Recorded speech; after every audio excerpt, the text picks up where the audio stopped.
I challenge anyone to show me the Bible verse where it says, once saved, always saved. It's just not there. The Bible says that 5 were wise and 5 were foolish. The foolish went to hell. The Bible says there were weeds among the wheat. The Bible says, you who are lukewarm, I'm going to vomit you up.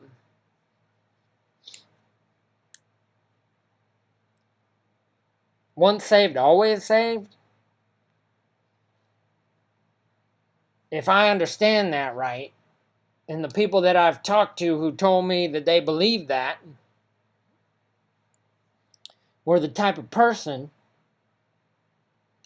who'd run around doing whatever they want, sleeping with however many women they want, getting in divorce, then getting remarried, and then divorced again, remarried again, doing all sorts of disobedience, and then walk around talking about once saved, always saved. I'm sorry. Won't you tell that to the devil himself? The Bible says he was cast down. Just saying. Don't you think the devil is probably sitting back with his feet up, sitting up in heaven in rebellion to God, with his feet up saying, once saved, always saved?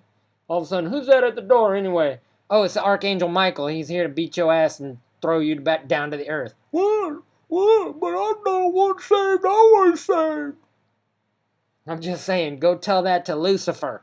Once saved, always saved, Lucifer. He'll be like, yep, yep, that's right. I thought the devil's purpose was to deceive people.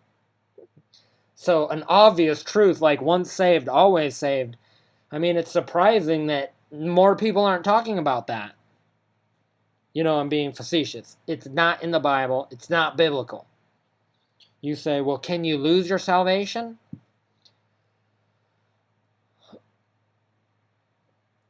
Can you be lukewarm? Can you be foolish? Can you be disobedient? Can you take the mark of the beast? Just saying.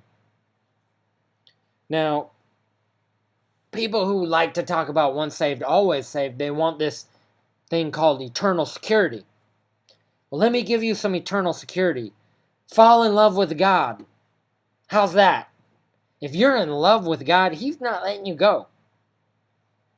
I'm just saying.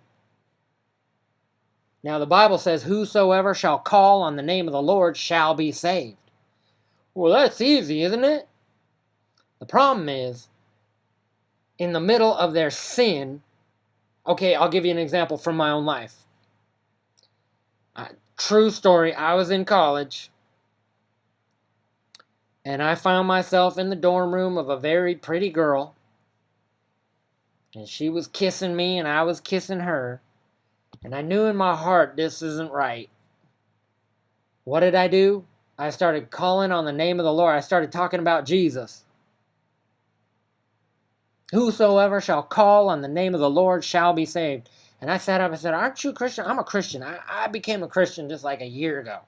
And she sat up, she put her hair back. She's like, yeah, I'm a Christian too. True story. We both sat up and we're both like, true story. Matter of fact, I can tell you honestly, there's another video where I talk about the worst thing I ever did. And basically, I was a car salesman, and I sold a 2-year-old used car with 25,000 miles on it to a guy who had bad credit. And the reason he had bad credit is he had a baby daughter who was in the hospital and had like all these medical bills. So he has this really bad credit. And what do? I sold him a 2-year-old Honda Civic for more than what he could have bought a brand new one for. In other words, there was a brand new Honda Civic, brand new, for $17,500. And I think he paid like $18,900 for this Civic, used off the used car lot. And it was literally, it was both new and used cars. So I could have said, "Sir, let me help you out. Let's walk across the lot over here and choose out any brand new Civic you want." Anyway, so I think the commission was like $1,800, some crazy commission.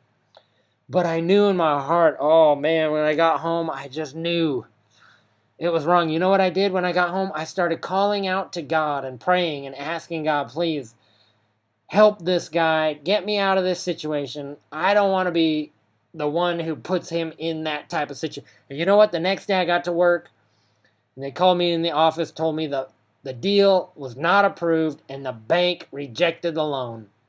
Thank God. Whosoever shall call on the name of the Lord shall be saved. But here's the thing. When I was in that dorm room with that pretty girl, how many other people would have thought, if I call out to God, he'll get me out of this situation. But I really don't want out of this situation. I want to be with this girl. I remember, so some will not call on the name of the Lord. What about when the mark of the beast comes out? The Bible says, whosoever shall call on the name of the Lord shall be saved. But that doesn't mean that you're going to be able to keep your assets, your house and your car. You're probably going to have to lose that and go into into captivity. What about the people who get angry at God? Why, God? And they get so mad at God that they had to lose everything and go into captivity, that they won't call on the Lord anymore. And they're sitting there in the jail cell angry, and eventually they take the mark of the beast. Once saved, always saved, brother.